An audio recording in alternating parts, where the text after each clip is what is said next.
दोस्तों, एक समय की बात है। एक गांव में एक किसान रहता था। एक बार जब उसने अपने खेत में फसल उगाई, तब एक गौरैया ने उसके खेत के बीचों बीच फसल में घोंसला बना दिया और उसने 2 अंडे भी दे दिए। बहुत जल्द उन अंडों से गौरैया के बच्चे बाहर आ गए और अपने मां के साथ खुशी खुशी रहने लगे। गौरैया खाने की तलाश में रोज जंगल में जाती थी। एक दिन जब वह जंगल से वापस आई तो उसने देखा कि उसके बच्चे डरे हुए हैं। उसने पूछा, क्या हुआ बच्चों, तुम डरे हुए क्यों हो? बच्चों ने कहा, मां, आज खेत में किसान आया था और उसने कहा कि कल वह अपने बेटे को फसल काटने के लिए भेजेगा। मां, हम क्या करेंगे? अभी तो हमने उड़ना भी नहीं सीखा है। बच्चों की बात सुन। मां गौरैया ने कहा, डरो मत बच्चों, कल कोई फसल काटने के लिए नहीं आएगा। अगले दिन वही हुआ जो गौरैया ने कहा था। कोई वहां फसल काटने के लिए नहीं आया। बहुत दिन ऐसे गुजर गए पर कोई फसल काटने नहीं आया। सब कुछ अच्छा चल रहा था। गौरैया के बच्चे बहुत खुश थे। एक दिन फिर जब गौरैया जंगल से वापस आई तब उसके बच्चे फिर से डरे हुए थे। गौरैया ने फिर उनके डर का कारण पूछा तो उन्होंने कहा, मां, आज फिर किसान खेत में आया था और उसने कहा कि कल वह मजदूरों को फसल काटने के लिए भेजेगा। यह सुनने के बाद गौर दोबारा से कहती है, डरो मत बच्चों, कल कोई फसल काटने के लिए नहीं आएगा।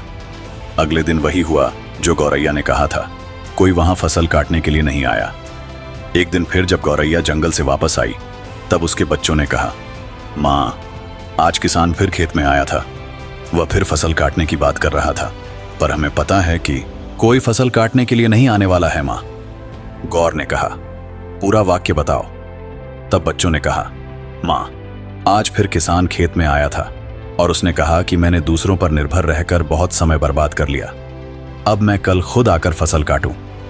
यह सुनकर मां गौरैया डर गई और कहा, बच्चों, अब हमें यह स्थान जल्द से जल्द छोड़ना होगा और किसी अन्य स्थान पर अपना घोंसला बनाना होगा, क्योंकि कल किसान फसल काटने के लिए जरूर आएगा।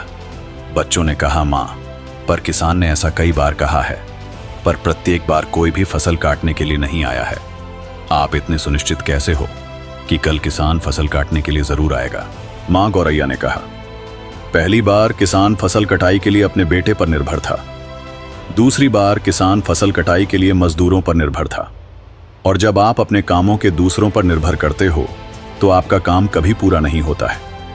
पर तीसरी बार उसने खुद फसल काटने का निर्णय लिया है, तो कल वह जरूर आएगा। उस समय तक बच्चे उड़ने के लायक हो गए थे। वह वहां से उड़ गए और किसी दूसरी जगह पर अपना घोंसला बना लिया। अगले दिन किसान खेत में आया और फसल की कटाई करना शुरू कर दिया। दोस्तों, जो इंसान हमेशा दूसरों पर निर्भर करता है उसका काम कभी पूरा नहीं होता। वास्तव में वह आलसी इंसान है। ऐसा इंसान समाज में तिरस्कृत ही होता है। इसका यह मतलब नहीं है कि हमें दूसरों की सहायता नहीं लेनी चाहिए। दूसरों से सहायता लेने में कोई बुराई नहीं है, पर दूसरों पर निर्भर हो जाना यह गलत है। यदि आप अपने काम को अच्छी तरह और निश्चित समय अंतराल में पूर्ण करना चाहते हैं तो उचित रहेगा कि उसे आप स्वयं ही करें। अपना काम स्वयं करने की आदत आपको स्वाभिमानी बनाती है और एक स्वाभिमानी व्यक्ति का सम्मान पूरा समाज करता है।